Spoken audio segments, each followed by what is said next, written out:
ఎంత బాధాకరమైనటువంటి విషయం అంటే తరతరాలుగా వేల సంవత్సరాలుగా వెంకటేశ్వర స్వామి ఆలయంలో నిరంతరాయంగా నిరాటంకంగా నిరాఘాటంగా జరుగుతున్నటువంటి వేద పారాయణాన్ని ఒక అధికారి వేదం ఏందయ్యా చదివేది, వేదం ఎవరికి అర్థమవుతుంది, మీరు వెంకటేశ్వర స్వామి పేరు చెబితే చాలు కదా, ఓం నమో వెంకటేశాయ అనండి చాలు అనని వేద పారాయణదారులతో మాట్లాడటం.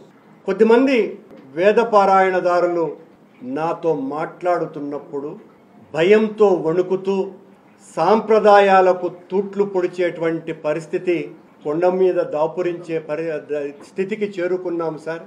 వేదం ఎందుకు, వేదం చదవటం ఎందుకు అని అధికారి మాట్లాడితే నోరు మెదపలేనటువంటి స్థితిలో మేమున్నాము అని అంటే స్వామి ఆలయంలో ఎంత అపచారానికి శ్రీకారం చుట్టారు ఈ కూటమి ప్రభుత్వంలో ఉన్నటువంటి అధికారి అన్నటువంటి విషయాన్ని చెప్పదలుచుకున్నాం. అన్నటువంటి విషయం అందరికీ కూడా తెలిసినటువంటిది.